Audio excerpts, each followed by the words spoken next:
विष्णु प्रभुपाद की। ISKCON founder acharya, BPT founder acharya, saviour of the whole world Srila Prabhupada की जय। ओम विष्णुपाद परमहंस परिव्राजकाचार्य अष्टोत्तर शत श्री श्रीमद् भक्ति सिद्धांत सरस्वती गोस्वामी ठाकुर श्रील प्रभुपाद की जय। अनंत कोटि वैष्णव वृंद रामाचार्य श्री हरिदास ठाकुर की। प्रेम से कहो श्री कृष्ण चैतन्य प्रभु नित्यानंद श्री अद्वैत गदाधर श्रीवासादि गौर भक्त वृंद की। श्री श्री राधा कृष्ण गोपिका श्याम कुंड राधा कुंड गिरिराज गोवर्धन की। ब्रजभूमि श्री वृंदावन धाम की, मथुरा पुरी धाम की, पुरुषोत्तम क्षेत्र श्री जगन्नाथपुरी धाम की, श्री नवद्वीप मायापुर धाम की, गंगा मैया की, यमुना मैया की, भक्ति देवी की, श्रीमती तुलसी महाराज की, समवेत गौर भक्त वृंद की, श्री श्री राधा कुंज बिहारी की, श्री श्री गौरताई की, ग्रंथरा श्रीमद् भागवतम की, ताई गौर प्रेमान हरि हरि बोल। All glories to the assembled devotees, all glories to the assembled devotees, all glories to the assembled devotees, all glories, all glories, all glories to Shri Guru and Shri Gauranga। नमो विष्णुपदाय कृष्णप्रेष्ठाय भूतले श्रीमते भक्तिवेदांत स्वामी नित्यानंदे नमस्ते सारस्वती देवे गौरवाणी प्रचारिणे निर्विशेष शून्यवादी पाश्चात्यदेशकारिणे। ओम नमो भगवते वासुदेवाय, ओम नमो भगवते वासुदेवाय, ओम नमो भगवते वासुदेवाय, ओम नमो भगवते वासुदेवाय, ओम नमो भगवते वासुदेवाय। हम पढ़ रहे हैं श्रीमद् भागवतम स्कंद 5 अध्याय 24।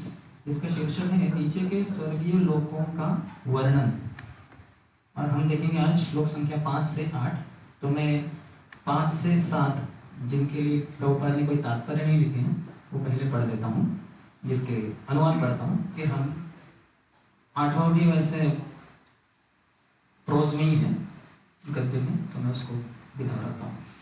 अंतरिक्ष में 5वां श्लोक, अंतरिक्ष में विद्याधर लोक, चारण लोक तथा सिद्धलोक के नीचे यक्षों, राक्षसों, पिशाचों, भूतों इत्यादि के भोग विलास के स्थान हैं। जहाँ तक वायु प्रवाहित होती है और आकाश में बादल तैरते हैं, वहां तक अंतरिक्ष का विस्तार है। इसके ऊपर वायु नहीं है। श्लोक संख्या 6, यक्षों तथा राक्षसों के आवासों के नीचे 100 योजन यानी 800 मील की दूरी पर पृथ्वी ग्रह है। इसकी ऊपरी सीमा उतनी ऊंचाई तक है जहां तक हंस, गिद्ध, बाज तथा अन्य बड़े पक्षी उड़ सकते हैं। श्लोक संख्या 7, हे राजन, इस पृथ्वी के नीचे 7 अन्य लोक हैं जो अतल, वितल, सुतल, तलातल, महातल, रसातल तथा पाताल कहलाते हैं। मैं पृथ्वी लोक की स्थिति पहले ही बता चुका हूँ। इन 7 निम्न लोकों की चौड़ाई तथा लंबाई पृथ्वी के बराबर ही परिगणित की गई है। श्लोक संख्या 8, एतेषु हि विलस्वर्गेषु स्वर्गादप्यधिक काम भोगैर ऐश्वर्या नंद भूति विभूतिः सुसमृद्ध भवनोद्यान क्रीड विहारेषु दैत्य दानव काद्र वेय नित्य प्रमुदिता नुरुत कालत्रापत्य बंधु सुहृद अनुचरा गृहपतय ईश्वरात् अपि प्रतिहत कामा माया विनोदा निवसन्ति। इसका अनुवाद और तात्पर्य कृष्ण कृपा सिंह अभय चरणारविंद भक्ति वेदांत स्वामी श्रील प्रभुपाद के द्वारा। अनुवाद, नील स्वर्ग नीचे के स्वर्ग कहलाने वाले इन 7 लोकों में अत्यंत सुंदर घर, उद्यान तथा क्रीड़ा स्थलिया है, जो स्वर्गलोक से भी अधिक स्वर्ग ऐश्वर्यशाली है, क्योंकि असुरों के विषय भोग, संपत्ति तथा प्रभाव के मानक बहुत ऊंचे हैं। इन लोकों के वासी दैत्य, दानव तथा नाग कहलाते हैं और उनमें से बहुत से गृहस्थों की भांति रहते हैं। उनकी पत्नियां, संतानें, मित्र तथा उनका समाज मायामय भौतिक सुख में पूरी तरह मग्न रहता है। भले ही देवताओं के इंद्रिय सुख में कभी कभी बाधा आए, किंतु इन लोगों के वासी अबाध जीवन व्यतीत करते हैं। इस प्रकार उन्हें मायामय सुख में अत्यधिक लिप्त माना जाता है। तात्पर्य, प्रहलाद महाराज के कथनानुसार भौतिक सुख माया सुख कहलाता है। वैष्णव सदैव ऐसे झूठे सुख से जीवों की मुक्ति दिलाने के लिए चिंतित रहता है। प्रहलाद महाराज कहते हैं, माया सुखाय भरमुद्रो हतो विमूढ़ा। ये मूर्ख विमूढ़ क्षणिक भौतिक सुख में लिप्त रहते हैं, चाहे स्वर्गलोक हो या अधोलोक अथवा मर्त्यलोक, लोग सर्वत्र क्षणिक भौतिक सुख में लिप्त रहते हैं और यह भूल जाते हैं कि यथा समय उन्हें भौतिक नियमों के अनुसार अपना शरीर बदलना होगा और जन्म मृत्यु वृद्धावस्था तथा रोग के आवागमन में पड़ना होगा। अगले जन्म की परवाह किए बिना नितांत भौतिकवादी अपने लघु जीवन काल में आनंद भोग करने में मस्त रहना चाहते हैं। ऐसे विमूढ़ भौतिकतावादियों को आध्यात्मिक आनंद का वास्तविक सुख प्रदान करने के लिए वैष्णव सदैव उत्सुक रहता है। ओम ज्ञानतिमिरन्धस्य ज्ञानाञ्जनशलाकया चक्षुरुन्मिलितं येन तस्मै श्रीगुरवे नमः। श्रीचैतन्यमनोभीष्टं स्थापितं येन भूतले स्वयं रूपः कदा मह्यं ददाति स्वपदान्तिकं। वन्देऽहं श्रीगुरोः श्रीयुतपदकमलं श्रीगुरून् वैष्णवांश्च श्रीरूपं साग्रजातं सहगण रघुनाथान्वितं तं सजीवं साद्वैतं सावधूतं परिजनसहितं कृष्णचैतन्यदेवं श्रीराधा कृष्णपादान् सहगण ललिता श्रीविशाखान्वितांश्च। नमो महावदन्याय कृष्णप्रेमप्रदायते कृष्णाय कृष्णचैतन्य नाम्ने गौरत्विषे नमः। हे कृष्णा करुणा सिन्धो दीनबन्धो जगत्पते गोपेश गोपिकान्त राधाकान्त नमोस्तुते। तप्तकाञ्चन गौराङ्गी राधे वृन्दावनेश्वरी वृषभानुसुते देवी प्रणमामि हरिप्रिये। वाञ्छाकल्पतरुभ्यश्च कृपा सिन्धुभ्य एव च पतितानां पावनेभ्यो वैष्णवेभ्यो नमो नमः। जय श्री कृष्ण चैतन्य प्रभु नित्यानंद श्री अद्वैता गदाधर श्रीवास आदि गौरभक्तवृंद। हरे कृष्णा कृष्णा कृष्णा हरे हरे, हरे राम राम राम हरे हरे।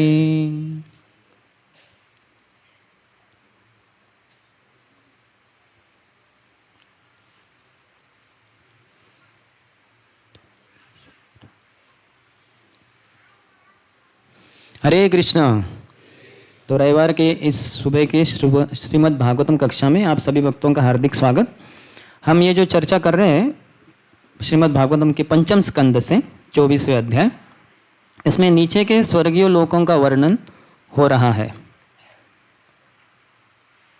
तो बहुत ही अच्छा है ये जो पंचम स्कंद है श्रीमद् भागवतम की जो 10 विषय है, तो उसमें से इसमें स्थान बहुत महत्वपूर्ण है। जैसे हमें लोग पूछते हैं कि आप कौन से स्थान से, तो हम बोलते हैं हम पुणे से। पुणे में कौन से स्थान से, तो हम बोलेंगे फिर तारापुर रोड वगैरह अगर है यहाँ तो उसी तरह से यहाँ स्थान का वर्णन होता है पूरे पंचम स्कंद में बहुत ही विशेष रूप से। हम देख रहे ये प्रश्न कौन पूछ रहे हैं, ये पूछ रहे हैं परीक्षित महाराज, जिनके 7 दिन के बाद सर्प के दंश से मृत्यु होने वाली है। और ये 5वां स्कंद चल रहा है, यानी 1-2 दिन तो हो ही गए हैं, तो बचे शायद 5 ही दिन। लेकिन वो पूछ रहे हैं किस बारे में, स्थान के बारे में, ये सृष्टि के बारे में। हम बोलेंगे क्या लेना देना पड़ा है ना, क्यों कर रही है कि नहीं। जो मृत्यु के पास में है वो भला ने पूछता बटेगा कि लंदन में अभी क्या हो रहा है, लंदन में कौन सा फ्लाइट जा रहा है, वो सब थोड़ा ही ना होगा। वो अभी अंतिम क्षण के लिए तैयारी करना चाहिए। लेकिन वो किस तरह से देख रहे हैं, ये पूरा सृष्टि है, ये भगवान से अभिन्न है, भगवान से तो आया है। हम जहाँ तक जानते हैं, जैसे गर्भोदक्षय विष्णु है जो शेषनाग के ऊपर शयन करते हैं, माता लक्ष्मी उनके चरणों का मसाज करती है और उनकी ही नाभि से जो कमल निकलता है, दंडी निकलती है और कमल के ऊपर ब्रह्मा जी स्थित है।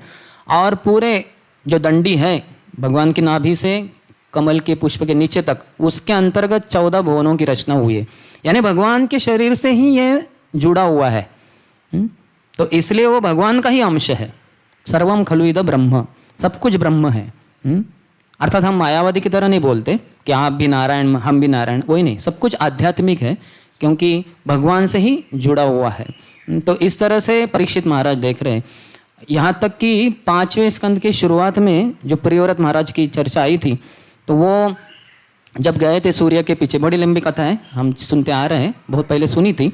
तो वो जब गए थे सूर्य के पीछे दौड़ते हुए अपने रथ के ऊपर, तो उनके रथ के पहियों से जो भूमंडल है उसके ऊपर 7 द्वीप बनाए गए। वो रथ का जो पहिया है वो ज़मीन के अंदर जाने से ऐसे एक सर्कुलर ये हो गए, एक के बाद एक। तो उसके कारण द्वीप बन गए, 7 द्वीप भूमंडल में, और वो हर जो गड्ढे थे वो समुद्र से भर गए। तो वो उस चर्चा का थोड़ा सा उल्लेख हुआ था और बहुत कुछ हो गया आगे। आगे जाके हम देखते कि नाभि महाराज का वर्णन हुआ, ऋषभदेव भगवान का वर्णन हुआ, उनके क्रियाकलाप, उन्होंने जो उपदेश किए अपने पुत्रों को, भरत महाराज जिसमें श्रेष्ठ थे। तो उपदेशों के बाद भरत महाराज जंगल में जाते हैं, फिर वो भक्ति कर रहे हैं तो वहाँ हिरण्य आ जाती है, फिर उनका पतन हो जाता है, अगला जन्म हिरण्य का, फिर अगला जन्म जड़ भरत का, फिर राजा रघुगण को वो उपदेश करते हैं। उसमें फॉरेस्ट ऑफ मटेरियल एंजॉयमेंट, भौतिक जीवन में कैसे लोग भोगने का प्रयास करते, इतना सब कुछ वर्णन हो गया करीबन 14वें अध्याय तक। बाद में पूछ रहे परीक्षित महाराज कि आपने जो बताया था, प्रियव्रत महाराज गए थे ऐसे, तो वो थोड़ा वो बताइए, ये पूरा सृष्टि के कैसे निर्मित की गई भगवान के द्वारा। और फिर उसके उत्तर में सुखदेव गोस्वामी बहुत विस्तार से, बहुत अच्छे तरह से बता रहे हैं हमें। तो उन्होंने बहुत कुछ वर्णन किया जो आप अभी तक सुनते आ रहे हैं, करीबन 15वें अध्याय से लेके अभी 24वां अध्याय चल रहा है और आगे चले गए 26 तक, जिसका 26वां जो अध्याय है जिसमें नरकों का वर्णन होगा। 28 नरक, रौरव, महारौरव, कुंभीपाक, लालाभक्ष, असिपत्र वन, तप्त सुरमी, ऐसे 28 नरक है। कौन कौन से पाप के लिए कौन से नरक में जाके किस तरह से वो उसको पीटते हैं। बहुत पीटते हैं, यानी खाली पीटते नहीं, अगर वर्णन सुनेंगे तो हमारी खटिया खड़ी हो जाएंगी, रोमांच खड़े हो जाएंगे, बहुत खतरनाक है। तो उसके द्वारा हम पाप करने से परावृत्त हो जाएंगे। ये तो सामान्यतः व्यक्ति प्रवृत्त होता है पाप करने के लिए। तो यहाँ जो वर्णन हो रहा है, अभी भूमंडल का वर्णन तो हो चुका, 7 द्वीप, उसके बाजू में हर द्वीप के बीच में जो समुंदर, 7 समुंदर हो गए, उसके परे मानसोत्तर पर्वत या उसके परे फार बहुत दूर पे लोकालोक जो ये है पर्वत है, जो ध्रुव तारे तक, ध्रुव जो क्या कहते हैं पोल स्टार, वहाँ तक वो बड़े हैं। तो सूरज की रोशनी सिर्फ 3 ही लोकों में जाती है, भूरलोक में, भूअरलोक में, स्वर्गलोक में। इसलिए जो गायत्री मंत्र में हम कहते हैं ओम भू भुव स्वः तत्सवितुर्वरेण्यम। तो क्योंकि सूर्य नारायण जो है, जो सूर्य ग्रह के ऊपर पूजित होते हैं, सूर्य देव विवस्वान के द्वारा हर ग्रह पे भगवान का पूजा अर्चना होता है। तो यहाँ सूर्य नारायण है, तो सूर्य नारायण की कृपा से सूरज का जो प्रकाश है सिर्फ 3 ही लोकों में जाता है, भूरलोक में, भूअरलोक में, स्वर्गलोक में। तो उसके परे नहीं जा सकता, जनलोक, तपलोक, महरलोक, सत्यलोक, वहाँ सवाल नहीं उठता। और नीचे अतल, वितल, सूतल, तलातल, महातल, रसातल, पाताल, वो 7 में भी नहीं जा सकता। तो ऊपर के लिए अलग इल्यूमिनेशन सिस्टम है, इल्यूमिनेटिंग सिस्टम, और नीचे के लिए अलग है। वहाँ के लिए ऐसे बड़े बड़े सर्प है जिनके फनों के ऊपर बड़े चमकने वाले तेजस्वी ऐसे मणि रहते हैं, जिनके प्रकाश से जितना प्रकाश चाहिए उतना मिल जाता है। तो वहाँ सूरज का एक किरण भी प्रवेश नहीं कर सकता। तो वहाँ अभी सूरज के नीचे क्या क्या है ये यहाँ वर्णन हो रहा है। ये जो इसका श्रीधर स्वामी क्या कहते हैं अपनी टीका में, चतुर्विंशे रवेर अरवाक स्वर भानु आदि स्थिति क्रमात् अतलादि बील स्वर्ग मर्यादा सप्तवर्णितः। तो चतुर्विंशे 24वें अध्याय में क्या बताया जा रहा है, जो सूर्य के बारे में बताया जा रहा है। फिर उसके नीचे और कौन से ग्रह है, जहाँ हमने देखा ये 5वें श्लोक में इत्यादि वगैरह। और फिर उसके नीचे पृथ्वी के भी नीचे अतल, जैसे वहाँ शब्द इस्तेमाल हो रहा है अतल आदि, अतल आदि। अभी सब तो नहीं बता सकते, अतल, वितल, सूतल, तलातल, महातल, रसातल, पाताल, ये 7 की बताने की जरूरत नहीं, एक संक्षेप में बोल दिया अतल आदि। इनको बील स्वर्ग कहते हैं। तो इनका वर्णन हो रहा है। 3 प्रकार के स्वर्ग हैं। एक तो है दिव्य स्वर्ग जो देवताओं के निवास स्थान है, जो भूअर लोक के भी ऊपर है।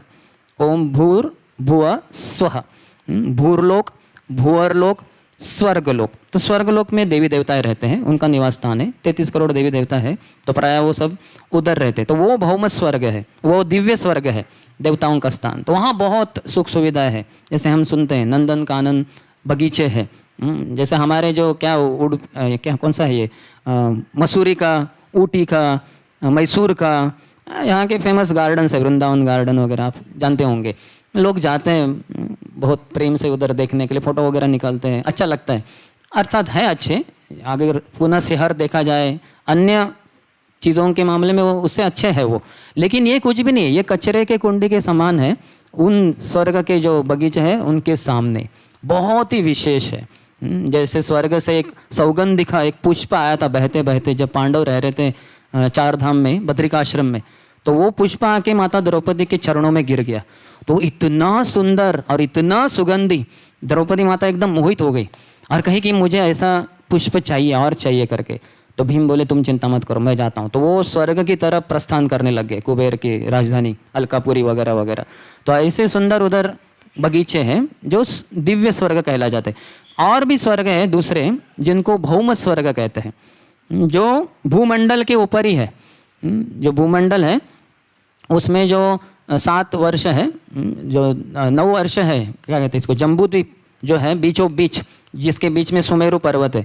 तो एक भारतवर्ष को छोड़ के बाकी जो 8 वर्ष है उनको भौम स्वर्ग कहते हैं। जब देवताओं का जो जैसे रिसॉर्ट होता है वो इधर है, यहाँ तक कि उनके बड़े बड़े बंगले भी है, अर्थात ये हमारे बंगलों के समान नहीं, बहुत अच्छे ऊंचे दर्जे के होते हैं।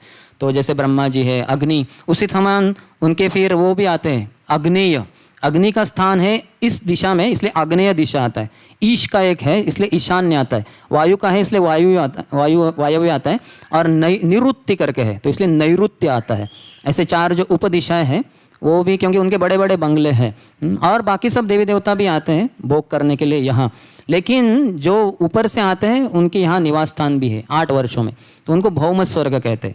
इसके अलावा जो भूमंडल है उसके नीचे जो है वो सब बील स्वर्ग माने जाते हैं। तो वहाँ इतना सुंदर वर्णन हो रहा है उसका, उसमें इतना भोग है, इतना भोग है जिसका हम कुछ गिनती कर ही नहीं सकते।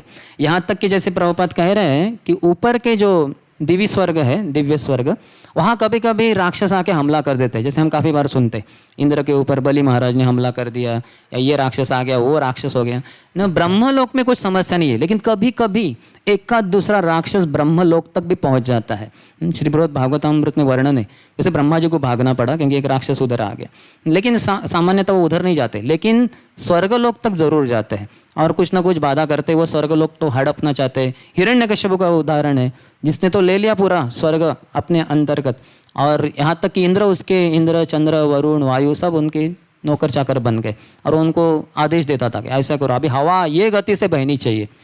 हम तो क्या ज़्यादा से ज़्यादा फैन का स्पीड कम ज़्यादा कर सकते, 0 से लेके 5 वगैरह, है ना, बस उतना ही हाथ में, कभी कभी वो भी नहीं हाथ में। लेकिन ये जो है ये पूरे वायुदेव को ही बोल रहा है। जहाँ ब्रह्मांड में हवा बहती है उनको ही आदेश दे रहे थे। तो वहाँ के जो इंद्रिय तृप्ति है उसमें कभी कभी बाधा आ जाती है, लेकिन यहाँ की जो है वो बहुत ही विशेष है। तो 1 से 6 श्लोकों में बताया जा रहा है कि सूर्य के नीचे कौन से ग्रह है। तो आते नीचे नीचे आते आते आते वो पृथ्वी तक, भूमंडल तक आते हैं।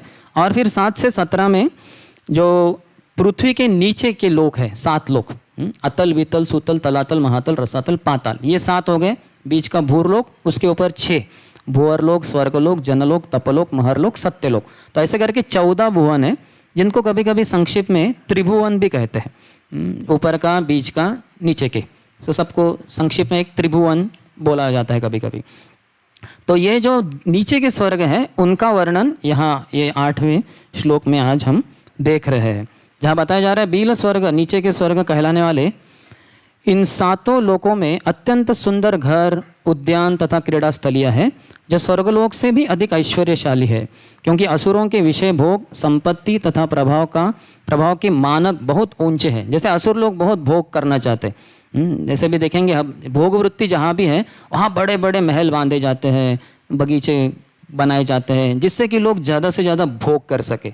गरीब लोगों के पास तो कुछ पैसा ही नहीं है, वो साधन सामग्री नहीं है जिससे कि ना, ऐसा कुछ गार्डन क्या, उनकी जगह ही नहीं है घर रहने के लिए, झोपड़ी में इधर उधर कहीं तो रहते हैं वो लोग। लेकिन जो अमीर होते हैं वो ऐश्वर्य का भोग करना चाहते हैं, उसके लिए बड़े आलीशान बंगले लेते हैं, जो क्या कहते हैं रो हाउसेस वगैरह, बहुत कुछ चीज़ें होती हैं उनकी। फ्लैट थोड़ा नीचे आ गया, किसी बिल्डिंग में किसी के साथ शेयर करना पड़ रहा है, लेकिन वो भी ठीक है, चलो गंगा धाम में अपना फ्लैट हो या फिर क्या कहते हैं आकृति में, ऐसे अलग अलग स्पेशल रेसिडेंशियल कॉम्प्लेक्सेस है। तो ये लोगों का ऐश्वर्य का जो लेवल है, स्टैंडर्ड है, बहुत हाई है, बहुत हाई है, क्योंकि राक्षसी है सब, यानी असुर प्रवृत्ति के लोग हैं सब, तो इसलिए बहुत अच्छा उधर इंद्रिय तृप्ति है। इन लोगों के वासी दैत्य, दानव तथा नाग कहलाते हैं, और उनमें से बहुत से गृहस्थों की भांति रहते हैं। गृहस्थों की भांति यानी अपनी पत्नी, बच्चे इत्यादि की, जो आगे बताया गया है, उनकी पत्नियां, संतानें, मित्र तथा उनका समाज मायामय भौतिक सुख में पूरी तरह मग्न रहता है। भले ही देवताओं के इंद्रिय सुख में कभी कभी बाधा आए, किंतु इन लोगों के वासी अबाध जीवन व्यतीत करते हैं। इस प्रकार उन्हें मायामय सुख में अत्यधिक लिप्त माना जाता है। तो प्रभुपाद का जो तात्पर्य है वो इंद्रिय तृप्ति के ऊपर ही है। कैसे ये माया का एक माया है, वो माया यानी ये, माँ यानी नहीं, ये नहीं है, जो है उसको हम देख नहीं पाते, और जो नहीं है उसको समझते ये है, ये सुख है। ऐसा अगर कोई सोचे ये संसार बहुत ही सुखी है, वो क्या कहते हैं हमारे भक्ति विनोद ठाकुर ना, जन्म होइलो पड़ी माया जाले, और फिर मैं सोचा कि बहुत ही अच्छा है, ये सुखी संसार है। कभी कभी हम भी ऐसे ग्रेटिट्यूड अर्पण करते हैं अपने माता पिता के प्रति, इन्होंने इतना मेहनत करके, बचपन में हम गरीब थे, अभी इतना सब धन दौलत कमा के अभी ऐसे आलीशान घर में हमें रखा है, तो हम बड़े कृतज्ञ हैं, इन्होंने बहुत अच्छा किया हमारे लिए, क्योंकि हमें एक समाधान होता है, सुख की प्राप्ति हो रही है तो अच्छा लगता है। लेकिन ये सुख है क्या? तो ये सुख एक भ्रम है। ये सुख कितना है इस संसार में, जितना हम भ्रमित हैं उतना हम सुखी है। तो माया की दो शक्तियाँ हैं, किकिंग पोटेंसी एंड आवरणात्मिका शक्ति, यानी कवरिंग पोटेंसी। आवरणात्मिका एंड प्रक्षेपात्मिका। आवरणात्मिका यानी वो ढक देती है, किसी को ब्लैंकेट से ढक दिया और फिर उसको पिटाई की, तो ऐसे आवृत्त कर देती है माया, और फिर किक्स यानी लाथे मारती है। तो जो लाथे मारना है उसको दुख कहते हैं। तो अलग अलग प्रकार के दुख हैं, भगवान बताते हैं, आध्यात्मिक, आदि भौतिक, अधिदैविक, आध्यात्मिक, आदि भौतिक और अधिदैविक क्लेश, ये है दुख। लेकिन सुख भी एक समस्या है, वो आवृत्त कर देता है हमें, और हम सोचते बहुत है, बहुत अच्छा संसार है, मेरा जीवन बहुत अच्छा है, बहुत पढ़ाई लिखी हो गई, ग्रेजुएशन हो गया, मेरा तो पोस्ट ग्रेजुएशन भी हो गया, डॉक्टरेट कर लिया, पोस्ट डॉक हो रहा है, ये वगैरह वगैरह, अच्छे पत्नी मिली हैं, अच्छे बच्चे हैं, अच्छे नेक है वो, और माला भी कर रहे हैं हम वो सोचेंगे माला भी कर रहे हैं, क्या कर रहे पता नहीं, लेकिन माला भी कर रहे हैं। तो ऐसे करके हम बहुत अच्छा लगता है ना, संसार लागिलो भालो भालो भालो भालू ना बन जाए हम अगले जीवन में, तो बहुत अच्छा लगता है, सुखी। जैसे ठंडी के दिनों में बहुत ऐसा होता है, और किसी ने ब्लैंकेट डाल दिया, 2 3 4 ब्लैंकेट डाल दिया अच्छे, सिल्क वाले, वो क्या कहते हैं, उलन, तो इतना अच्छा लगता है, ऐसा लगता है कि इसके अंदर ही रह जाऊं, अलार्म क्लॉक को मारो गोली, इधर ही इसके अंदर ही सोता रहता हूँ। तो ऐसे ये सुख है, ये बहुत ही खतरनाक है। उल्टा दुख से भी सुख अधिक खतरनाक है, क्योंकि वो जैसे हिंदी में कुछ कहते हैं ना, दुख में सभी हरि भजे, सुख में भजे कौन। दुख में जैसे हम पहले देखे होंगे, अभी नहीं शायद, जैसे बॉलीवुड की मूवीज़ में वो जो हीरो होता है, उसकी माँ बीमार हो गई, तो जो शिव जी के मंदिर में जाता है, ठन ठन वो ऐसा घंटा बजाता है, जीवन का जो भी कोटा था, कभी गया नहीं मंदिर, वो पूरा जोर जोर से शिव जी ना, और कुछ तो, और फिर बिजली चमकती है, ये वगैरह होता है, बहुत कुछ होता है, और वो ऐसा रोता है वगैरह, उसका सब जो जीवन भर का करोड़ों जन्मों का जो भक्ति है वो बाहर आ जाता है, और फिर वो जो भी करता है रोता है वगैरह, और फिर उसकी माँ ठीक हो जाती है कि नहीं। तो ऐसा जो इल्यूजन है, तो इस इल्यूजन में हम सब पड़े रहते हैं। तो ऐसा नहीं होना चाहिए, हमें थोड़ा धीरे से सब्र होकर हमें अपने जीवन को ठीक से देखना चाहिए कि ये कवरिंग पोटेंसी है, इससे हमें बचना चाहिए।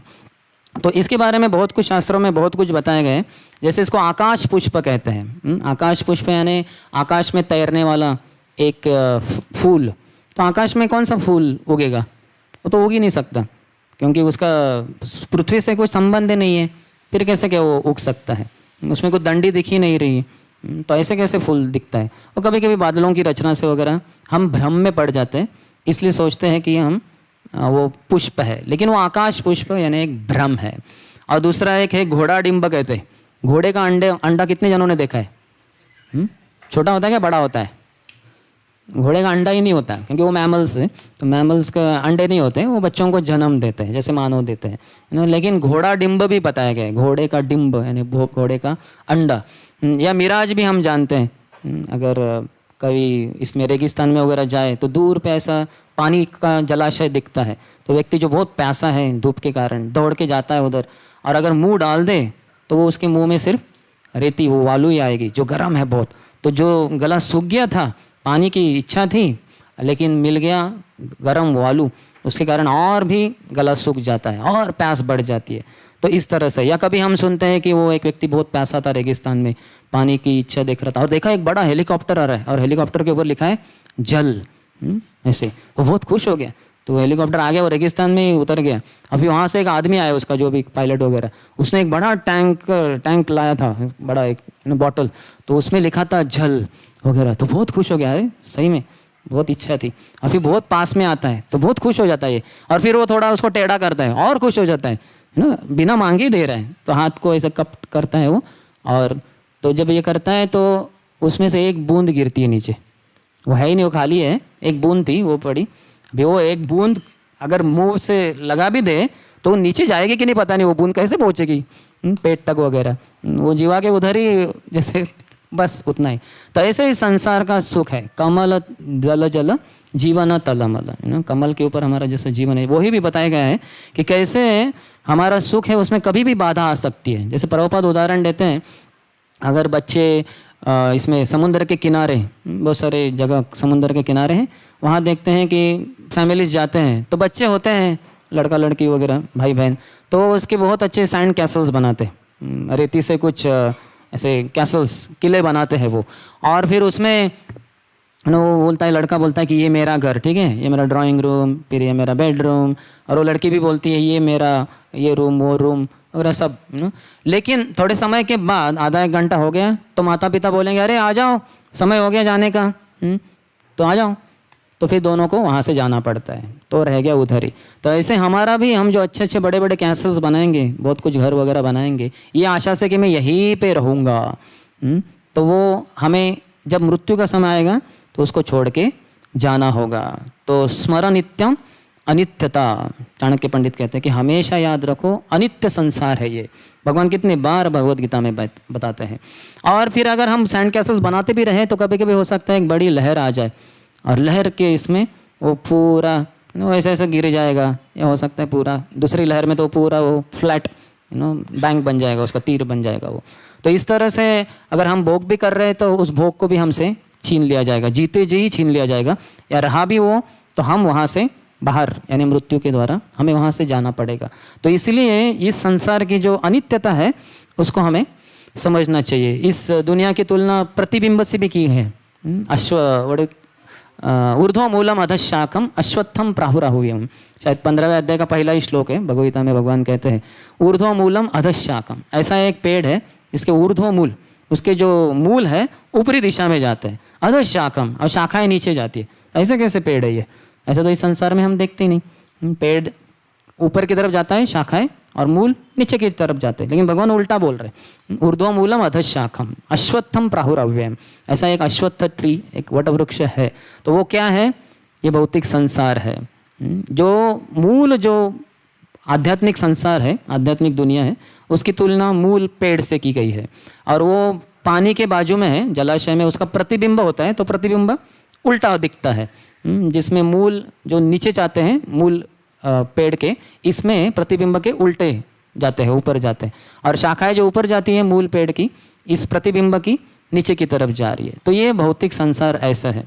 ऐसा नहीं कि सुख नहीं है, सुख है, लेकिन इस संसार में नहीं है। इसलिए आध्यात्मिक जीवन का, आध्यात्मिक संसार का, आध्यात्मिक दुनिया का, जगत का इतना सारा वर्णन शास्त्रों में किया गया है, जिससे कि हम उसकी तरफ आकर्षित हो जाए। और हमें बताया जाता है कि ये संसार तो क्षणभंगुर है, यहाँ अपना परमानेंट बनने का प्रयास मत करो। जीसस क्राइस्ट भी बोलते हैं use the bridge, material world is like a bridge, use it to cross, to go beyond, don't settle on the bridge. ऐसे ब्रिज में कोई अपना घर वगैरह बनाता है क्या? ब्रिज घर बनाने के लिए नहीं, अर्थात कुछ गरीब लोग ब्रिज के नीचे भी रह लेते हैं, जो होते हैं, लेकिन जो नदी के ऊपर वगैरह ब्रिज होते हैं उसके ऊपर घर नहीं बांधना होता, उसके परे जाना होता है, जिससे नदी को हम तैर के या चल के नहीं जा सकते, तो इसलिए वाहन वगैरह है या चल के जाना है तो उससे उस तरफ उस दिशा में चले जाओ। तो उस तरफ आध्यात्मिक संसार है, इस तरफ भौतिक संसार है। तो जो हम जीवन को इस तरह से इस्तेमाल करना चाहिए कि उस दिशा में उस तरफ चले जाए, न कि इस तरफ ही फंसे रहे।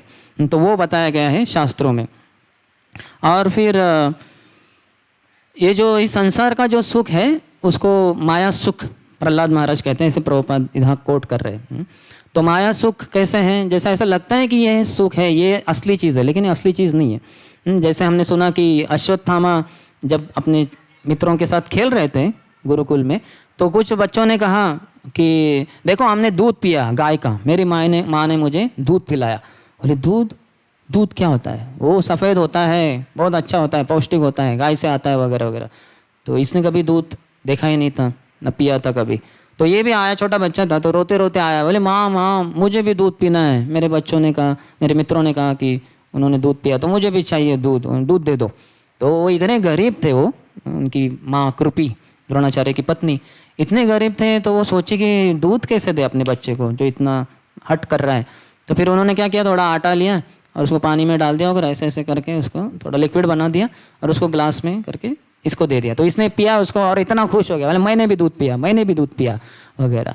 तो द्रोणाचार्य देख रहे थे तो इतना बुरा लगा उनको, अरे क्या गरीबी है मेरी, हाय कितना गरीबी, मेरे बच्चे को दूध चाहिए तो दूध भी नहीं पिला पा रहा हूँ, तो मेरी पत्नी को ऐसा उसको ऐसे थोड़ा ये करके देना पड़ रहा है। तो फिर उस समय वो अपने पुराने मित्र द्रुपद के पास जाते हैं एक गाय ऐसा कुछ मांगने के लिए, कि तुमने तो बचपन में कहा था कि मैं तो राजा बनने वाला हूँ, द्रुपद ने कहा था, तो इसलिए हम दोनों मित्र हैं, तो मैं आधा राज्य तुम्हें दे दूंगा हे द्रोण, हम दोनों मित्र हैं, तो आधा तुम आधा मैं, ऐसे। तो ठीक है, मुझे तो राज्य नहीं चाहिए, थोड़ा सा दूध या थोड़ा गाय मिल जाए, एक गाय मिल जाए, बस इतना काफ़ी है, ये सोच के वह गए थे।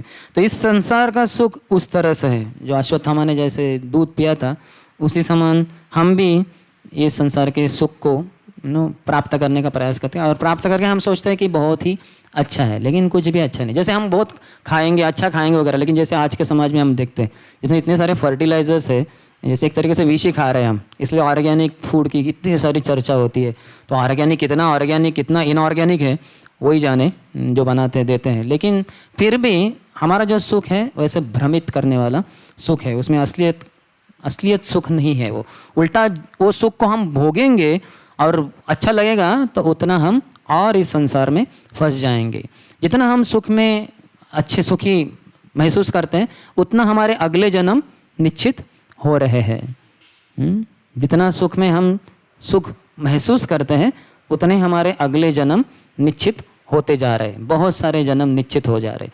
इसलिए इस भ्रम से बाहर निकलना बहुत ही महत्वपूर्ण है। तो ये एवर इंक्रीजिंग इल्यूजन है, हमेशा बढ़ते रहने वाला। इसकी तुलना वर्लपूल से भी की जा सकती है।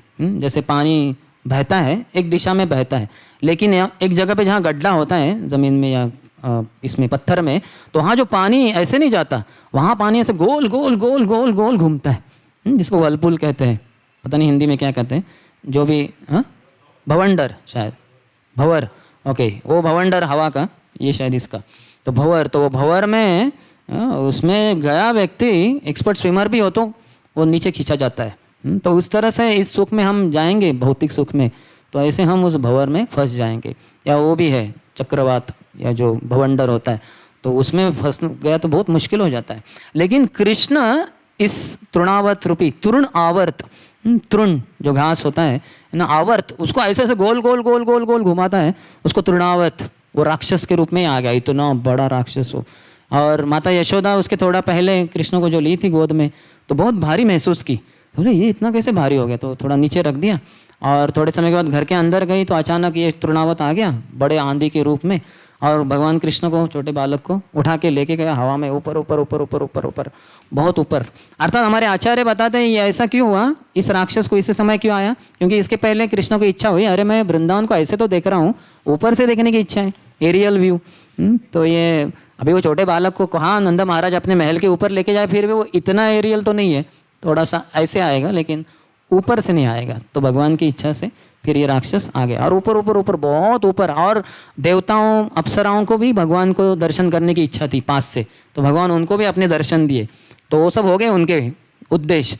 अभी इस राक्षस का खात्मा करना है। तो भगवान इतने भारी हो गए, इसको जम ही नहीं रहा था, है ना। तो इतना भारी, और वो बच्चे को दूर फेंकने का प्रयास कर रहा था, लेकिन भगवान जो किसको पकड़ते एक बार छोड़ते नहीं, उनको पकड़ना ही आता है, छोड़ना नहीं। ऐसे पकड़ा इसको, तो ये नीचे आते आते इतना भारी हो गए भगवान, नीचे आते एक फर्श के ऊपर गिर गया, एक पत्थर के ऊपर, और शरीर के टुकड़े टुकड़े होके वहीं पे गतप्राण हो गया।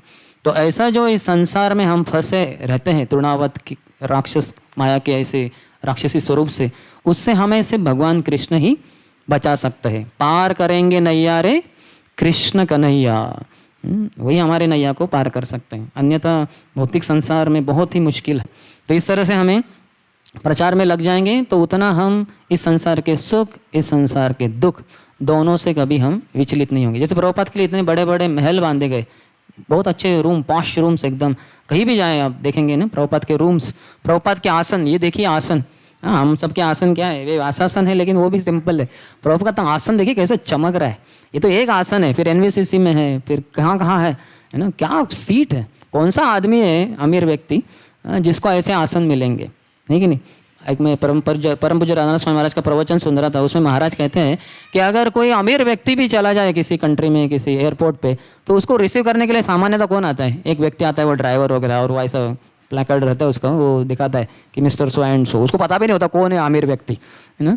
कोई अगर गलती से कोई भिखारी भी आ जाए, अगर गलत पहचान देते तो उसको भी लेके जाएगा शायद, उसको पता ही नहीं कौन है। आए तो 2-4 लोग आते, तो प्रभुपाद जाते थे तो कितने लोग आते थे, और कीर्तन के साथ सैकड़ों मालाएं मिलती थी। प्रभुपाद के लिए व्यासासन के ऊपर कोई व्यक्ति बैठ नहीं सकता। तो महाराज बता रहे थे जो अमीर से अमीर व्यक्ति भी है, उसका अगर बहुत बढ़िया ऐसा अगर चेयर है घर में, समझिए अच्छा सा एकदम, है ना, हज़ारों लाखों रुपयों का, लेकिन वो जब चला जाता है अपने ऑफिस वगैरह, तो उसके बच्चे उसके ऊपर कूदी करते हैं और ख़राब कर देते हैं उसको, है ना, क्योंकि वो तो अपने बाप का माल है, तो उसके ऊपर वो। लेकिन प्रभुपाद के सीट के ऊपर कोई ना बैठ नहीं सकता। प्रभुपाद का ऊंचा स्थान है, क्योंकि उन्होंने प्रचार इतना किया, अपने बारे में गुणगान नहीं किया, लेकिन भगवान का गुणगान किया।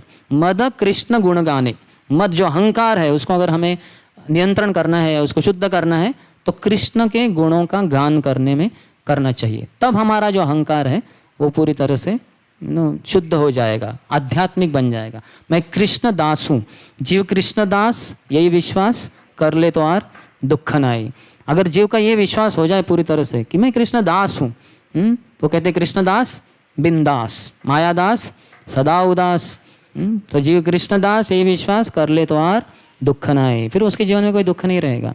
तो इस तरह से हमें अगर ये सुख दुख के जंजाल से, माया सुख से बाहर उभरना है, तो इसलिए हमें प्रचार करना चाहिए। जितना प्रचार करेंगे उतना इस संसार के सुख भी आए। जैसे प्रभुपाद के जीवन में इतना सुख आया, लेकिन प्रभुपाद कभी उससे प्रलोभित नहीं हुए। वो उस स्थान को छोड़ के अगले स्थान चले गए प्रचार करने के लिए। उनको इस संसार के सुख से कुछ लेना देना था नहीं। दूसरों को, जो संसार में पीड़ित लोग हैं, उनको कृष्ण भक्ति देना यही एकमात्र उनके जीवन का ध्येय लक्ष्य था। और न दुख, इतने सारे दुख आए उनको, लेकिन वो दुखों को उन्होंने कभी परवाह ही नहीं की। इतना भक्ति में मग्न थे कि उनको पता ही नहीं चलता था क्या दुख है वगैरह। जैसे प्रहलाद महाराज की स्थिति है, वैसे प्रभुपाद उस तरह से प्रचार प्रसार में लगे थे। तो हमें भी उनके पद चिन्हों के ऊपर चलते चलते, उनके चरणों की धूलि प्राप्त करते हुए हमें भी प्रचार में लग जाएं, तो इस संसार के त्रिभुवन में, ऊपरी लोकों में, नीचे लोगों में, और सबसे नीचे जिसमें जो भी माया सुख है, इससे हम कभी प्रभावित नहीं होंगे, इससे दूर रहेंगे। क्योंकि जितना सुख दुख में फंसे रहेंगे उतना हमारा भक्ति नहीं होता। माला तो चल रही है और बहुत सुकून महसूस कर रहे हैं, एसी में बैठा व्यक्ति, लेकिन अंदर डीसी चल रहा है, डायरेक्ट करंट मार रही माया उसको अंदर से। तो इस तरह से बहुत समस्या हो जाती है। तो इसलिए सुख दुख में नहीं फंसना चाहिए, लेकिन हमें भगवान की भक्ति करनी चाहिए। यही यहाँ का एक आदेश यहाँ दिया जा रहा है। बहुत बहुत धन्यवाद। हरे कृष्ण। ग्रंथराज श्रीमद् भागवतम की जय। शिल प्रभुपाद की जय। समवेत गौर भक्त वृंद की जय। निताय गौर प्रेमानंदे। किसी को सवाल है? प्रभु जी, वन क्वेश्चन। ओके, ठीक है। किसी को सवाल है तो पूछ सकते हैं, एक सवाल ले सकते हैं। माता जी को प्रश्न है। प्रभु जी, हरे कृष्णा। हरे कृष्ण। प्रभु जी, आपने बताया ये प्रहलाद महाराज ने जैसे बोला कि जब तक आखिरी इंसान भी नहीं चला जाता तब तक मैं यहाँ रहना चाहता हूँ। तो ये सृष्टि तो खत्म होने वाली नहीं है, जाते रहेंगे और आते भी रहेंगे लोग। तो इसका थोड़ा इस पे प्रकाश डालिए कि प्रहलाद ये महाराज भक्त का इतना बड़ा हृदय रहता है कि वो अपने सुख की परवाह नहीं करता, उसमें वो स्टेटमेंट है। यहाँ तक कि वही प्रहलाद महाराज फिर आते भी हैं किस रूप में? वासुदेव दत्त के रूप में, चैतन्य लीला में। और चैतन्य महाप्रभु को वो निवेदन करते हैं कि भगवान आप अगर मुझसे प्रसन्न है तो मैं एक वरदान दीजिए। बोले क्या? बोले कि इस संसार के यानी इस यूनिवर्स के, विश्व के सभी जीवात्माओं का आप उद्धार कर दो। अगर आपको लगता है कि नहीं नहीं वो तो सब पापी लोग हैं भाई, उनको कैसे ऐसे है ना, तो उनका जो पाप है, पाप फल वगैरह, वो मुझे आने दो, मैं उसके लिए दुख भोगूँ, मुझे कुछ समस्या नहीं। तो चैतन्य महाप्रभु कहते हैं कि अरे आपको ऐसा प्रार्थना करना कोई आश्चर्य की बात नहीं, क्योंकि आप तो प्रहलाद हो। जो प्रहलाद की प्रार्थना है वही आप रिपीट कर रहे हो। और भगवान कहे कि मैं कर दूंगा तुम्हारी इच्छा से, लेकिन फिर भी दूसरे लोग आ जाएंगे इस संसार के, और तुम्हें उसके लिए दुख भोगने की जरूरत नहीं, मुझ में वह क्षमता है। जैसे राई के जो ये रहता है कहते हैं बैग, उसमें एक राई के दाने को निकाल के फेंक दे तो इसका मतलब नहीं कि कुछ लॉस नहीं है, उधर बड़े बहुत सारे पड़े हैं अन्य। तो उस तरह से ये तो आते रहेंगे, लेकिन ये भाव है भक्त का कि मैं संसार के सभी जीवात्माओं का उद्धार करने के जो कार्य है उसमें लगा रहना चाहता हूँ। जैसे प्रभुपाद है, अभी तो चले गए गोलोक वृंदावन, लेकिन अगर कृष्ण बोलेंगे उनको कि फिर से चले जाओ, क्या वो नहीं आएंगे? जरूर आएंगे हम सबके उद्धार के लिए। अर्थात हमें ऐसा नहीं बर्ताव करना चाहिए जिससे कि प्रभुपाद को बार बार आते रहना पड़े, हमें अच्छे भक्त बनना चाहिए। लेकिन ये भाव होता है, तो भाव महत्वपूर्ण है, हमें भाव को भी देखना चाहिए। तत्व के रूप में भगवान दया करके उनको कभी संसार में फिर से लाएंगे नहीं। अन्य भक्त है ना भगवान के, वो भी तो सेवा करना चाहते हैं, प्रचार प्रसार का। जैसे भगवान, कुछ लोग कहते हैं ना कि थोड़ा भाव में कहते हैं, कोई बोलना तुम्हारे लिए चांद सितारे तोड़ के लेके आऊँगा। चांद सितारे वो पहुँच पाएगा क्या? चांद तक कैसे पहुँचेगा वो?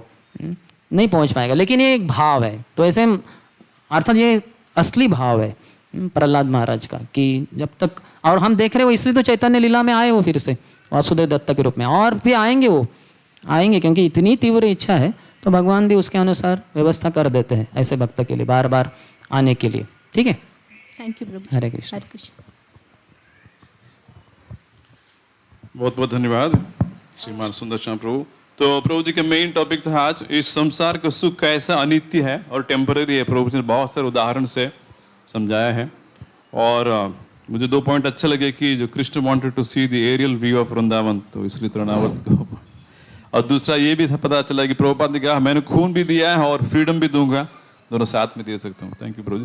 प्रभु जी बहुत साल पहले कुंज बिहारी मंदिर में ये छोटे पुस्तकों का प्रभु जी ये टेस्ट क्विज जैसा ऑर्गेनाइज करते थे to encourage reading of Prabhupada books. तो बहुत सारा प्रभु जी का पुस्तक का रीडिंग अच्छा है। तो अभी फिलहाल मैंने उनसे कहा कि प्रभु जी हम अभी राजश्रम कह रहे हैं कि सभी कांग्रेगेशन से small books we should read, और प्रभुपाद जी की पुस्तक सीक्वेंस में पढ़ना चाहिए। तो मैंने कहा कि पढ़ तो लेते हैं, लेकिन उसके बाद एग्जाम कंडक्ट करना रहता है, तो फिर क्विज बनाना रहता है, फिर कैन वी हैव समथिंग, उनके पास पहले से कुछ है। प्रभु जी ने कहा कि मैं एक पुस्तक बना रहा हूँ जहाँ पे पहले से जितने भी स्मॉल बुक्स क्विज वगैरह है हम लोग पुस्तक से हम ले सकते हैं। तो क्विज पुस्तक शायद 15 दिन में प्रिंट होगा। मैंने प्रभु जी से पूछा कि उसके आंसर कहाँ पे मिलेंगे, तो कैसे आंसर करेक्शन भी करना है ना। उन्होंने कहा आंसर शीट मैंने रखा ही नहीं है। मैंने क्यों? आंसर शीट में रखूंगा तो फिर मैं प्रभुपाद जी पुस्तक नहीं पढ़ूंगा, इसलिए आंसर शीट प्रभु जी ने रखा ही नहीं। मुझे जवाब अच्छा लगा, तो बहुत बहुत धन्यवाद प्रभु जी। चलिए प्रभु जी को हम धन्यवाद प्रकट करेंगे 3 बार हरि बोल। प्रभु जी, हरि बोल, हरि बोल, हरि बोल। प्रभु जी मेरा एक प्रश्न है। ओके, पूछिए। जैसे हमने अभी देखा कि स्वर्गलोक में भी काफ़ी कुछ है जो हम यहाँ देखते हैं वो क्षणभंगुर है उसके समस्त।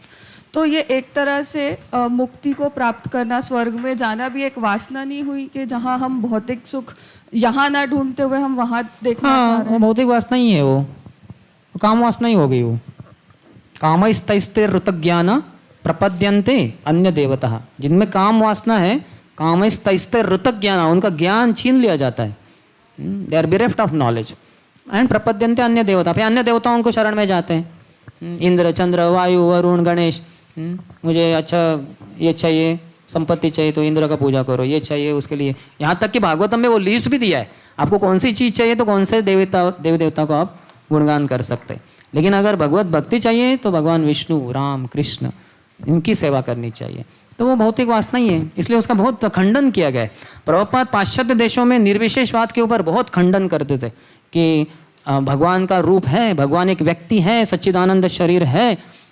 और यहाँ इधर भारत में क्या करते थे, देवी देवताओं की पूजा अर्चना, उसका बहुत खंडन करते थे, क्योंकि बहुत सारे भारतीय लोग देवी देवताओं के पीछे पड़े रहते। आप देखेंगे बहुसंख्य के लोग, कभी इनको मंदिर में बुलाए, नहीं नहीं हम तो है, हम तो गणेश पूजा कर रहे हैं, गणेश कृष्ण सब एक ही है। उनको कुछ ज्ञान नहीं है ठीक से, कहाँ इनके स्थान है, निवास स्थान है। यहाँ तक कि स्वर्गवास हो गया, कैलाशवास हो गया, वैकुंठवास हो गया, ऐसे रैंडमली शब्द इस्तेमाल करते हैं बिना समझे कि कौन कैलाशवास के लिए अधिकारी है, कौन स्वर्गवास के लिए, कौन वैकुंठवास के लिए। कुछ भी लोगों को ज्ञान नहीं है, अज्ञान बहुत ही अधिक मात्रा में। इसलिए तो प्रभुपाद ने ये ज्ञान फैलाने की क्रांति संसार में शुरू कर दी, आध्यात्मिक ग्रंथ और ये ज्ञान के द्वारा, इस्कॉन के द्वारा। तो सही है आप जो कह रहे हैं, ये काम वासना है। तो ऐसी काम वासना नहीं करनी चाहिए, हमें भक्ति करनी चाहिए। न तो मुक्ति भी उचित नहीं है कि बस संसार, जो सुख चाहते हैं वो काम वासना से प्रेरित होके इधर स्वर्गलोक जाना चाहते हैं। जो दुख में पीड़ित रहते हैं वो मुक्ति की अपेक्षा करते हैं। आत्यंतिक दुख निवृत्ति, ये उनकी मुक्ति की परिभाषा होती है। सभी दुखों को पूरी तरह से निवृत्ति, उनको निकाल दो जीवन से, उधर ब्रह्म ज्योति में जाके विलीन हो जाओ, उसको मुक्ति कहते हैं। ओम शांति शांति शांति। तो भगवान के भक्तों को ये भी अच्छा नहीं लगता, इसलिए रूप गोस्वामी पाद कहते हैं कि भक्ति के मार्ग में दो पिशाची है, दो राक्षसी है। पिशाची आप जानते हैं, तो कौन है, भुक्ति और मुक्ति, दोनों पिशाची है। भोग वांछा यानी स्वर्गलोक जाकर, और फिर मुक्ति कि मैं जाना चाहता हूँ ब्रह्म ज्योति में विलीन, ये भी एक पिशाची है। विचेस, दो विचेस है, तो इनसे बचना चाहिए। तो दोनों को हमें अपेक्षा नहीं करनी है, हमें उससे कुछ लेना देना है नहीं। न तो हमें भुक्ति चाहिए न मुक्ति चाहिए।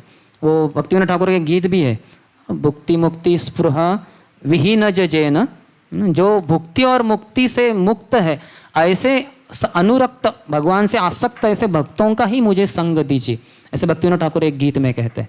तो हम कृष्ण यहाँ जो भक्त हैं या इस्कॉन में जो भक्त होते हैं, वो कभी भी न सुख की अपेक्षा करते हैं न तो कभी दुख की, यानी मुक्ति की भी नहीं और भुक्ति भी नहीं। अर्थात जो नए नए होते हैं कभी कभी इच्छा कर सकते हैं, जैसे अन्य मंदिरों में जाते हैं देवी देवताओं के, यहाँ भी आके भगवान कुंज बिहारी से निवेदन करेंगे कि मेरे बच्चे का जो अमेरिका का जो वीज़ा है वो कर दीजिए कृपया, या उसका जो उधर का एजुकेशन, हायर एजुकेशन के लिए कर दीजिए। वो शुरुआत में होगा, लेकिन जैसे शुद्ध भक्ति करते रहेंगे, दीक्षा के स्तर पे आगे या उसके भी आगे आगे जाएंगे, तो ये मुक्ति से भी मुक्त होना है। भुक्ति और मुक्ति दोनों से जो मुक्त है वही भगवत धाम जाने के लिए काबिल पात्र है, अन्यथा नहीं। अन्यथा इधर फिर से संसार में जन्म लेना ही पड़ेगा कंपलसरी, क्योंकि जिनके हृदय में कुछ भी भौतिक इच्छा नहीं वही वहाँ जा सकते हैं। यहाँ तक कि चैतन्य चरितामृत में कृष्णदास कविराज गोस्वामी कहते हैं, भुक्ति मुक्ति सिद्धि वांछा अतएव शांत, भुक्ति मुक्ति सिद्धि कामी सकले अशांत, कृष्ण भक्त निष्काम अतएव शांत। भुक्ति की कामना करने वाले अशांत रहेंगे, मुझे धन चाहिए, मुझे ये चाहिए, वो चाहिए, है ना, तो धनम देही जन्म देही इत्यादि। तो भुक्ति मुक्ति की भी इच्छा करने वाले वो भी अशांत। सिद्धि, मुझे सिद्धियाँ चाहिए, 8 सिद्धियाँ हैं, असिता वसिता वगैरह, अणिमा लगिमा इत्यादि, तो ये सब अशांत है। कृष्ण भक्त निष्काम, इनमें कोई भौतिक इच्छा नहीं है, अतैव शांत, इसलिए बहुत ही शांत। आप प्रभुपाद का वीडियो देखिए यूर एवर वेल्विशर में, उनके पास शायद रामेश्वर प्रभु एक चेक लेके आते हैं, प्रभुपाद फाउंडर आचार्य हैं, तो अकाउंट उनके नाम से है, उनके सिग्नेचर, तो उनका सिग्नेचर के लिए वो चेक ला रहे हैं, उस पर अमाउंट लिखा है, सब लिखा है, सिर्फ प्रभुपाद को सिग्नेचर करना है। तो प्रभुपाद को वो ऐसे देते हैं, तो प्रभुपाद उनके हाथ से वो चेक लेते हैं, अपने डेस्क के ऊपर वो रखते हैं, फिर वहाँ जो स्टैंड रहता है पेन का, उसमें से पेन निकालते हैं, उसको घुमाते हैं, पहले के दिनों के पेन, बॉल पेन है ना, और फिर वो रखते हैं नीचे और इसको चेक को पकड़ते हैं, और प्रॉपर का सिग्नेचर हम सबको पता है, AC, वो राउंड राउंड राउंड भक्ति वेदांत स्वामी, बहुत समय लगता होगा है ना, और फिर वो करते हैं, फिर वो रखते हैं इसको, फिर वो पेन बॉक्स में रख देते हैं, फिर इस चेक को उठाते हैं और रामेश्वर प्रभु को हैंड ओवर करते हैं। तो कितना शांत है, सोचिए 108 मंदिर चलाने वाला संसार में फाउंडर आचार्य है, कितना। हम होते तो हम तो 1-2 मंदिर भी चलाने लगे तो हाँ दे दो खट खट खट खट, है ना, या हम अपना स्टैम्प बना के वो शायद वो मार देंगे उसको। लेकिन प्रभुपाद ऐसे नहीं, शांत, क्योंकि कृष्ण भक्त है ना, भगवान के ऊपर पूरा विश्वास है। यहाँ तक कि अंतिम मृत्युशैया पे थे तो उनको पूछा आपकी कोई इच्छा है? बोले किसी इच्छा नहीं। Everything is moving by the will of the supreme lord. This consciousness is called as Krishna consciousness. पूरा संसार चल रहा है भगवान की इच्छा से। ये चेतना जिसकी है वो कृष्ण भावना भावित है। प्रभुपाद कितना क्रिस्टल क्लियर थे, absolutely no ambiguity, no confusion, nothing, एकदम फिक्स्ड, गोल फोकस एकदम क्लियर है। भगवत धाम में हमेशा थे वो चेतना, शरीर हमारे लिए सबके उद्धार के लिए इस संसार में आया था, अतः अभी बुक्स के रूप में और अपने प्रामाणिक सिंसियर फॉलोअर्स के रूप में अभी भी है। तो आप जो कह रहे हैं वो सही है, स्वर्ग जाने की इच्छा गलत है। हरे कृष्ण। हरे कृष्णा। 12 मई को गुरुवार है, मोहिनी एकादशी है, और 13 मई को शुक्रवार सुबह 6:01 से लेकर 10:21 तक पारायण समय है। और आने वाले रविवार को 15 मई को श्री नरसिंह चतुर्दशी है। इस उपलक्ष्य के ऊपर शाम को 7:10 तक उपवास है। और मंदिर में, कुंज बिहारी मंदिर में 6:30 बजे से लेकर अभिषेक, प्रवचन, महाप्रसाद और महाआरती रहेगी। और आज मंदिर मार्जन का महोत्सव आयोजन किया गया है। सुबह 10:30 बजे से लेकर अभी ब्रेकफास्ट के बाद मार्जन शुरू होगा। तो सारे भक्तों से निवेदन है कि उत्साहपूर्वक भाग लें। मंदिर मार्जन के बाद सारे भक्तों को फीस प्रसाद है, और अभी सबके लिए ब्रेकफास्ट प्रसाद है। श्रील प्रभुपाद की जय।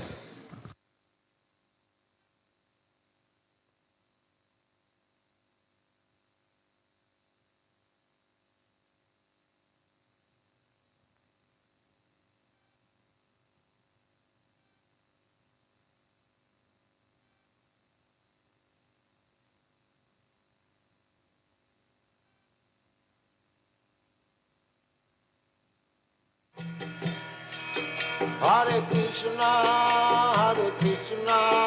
Krishna Krishna, Hare Hare, Hare Rama, Rama Rama, Hare Hare. Hare Krishna, Krishna Krishna, Hare Hare, Hare Rama, Rama Rama, Hare Hare.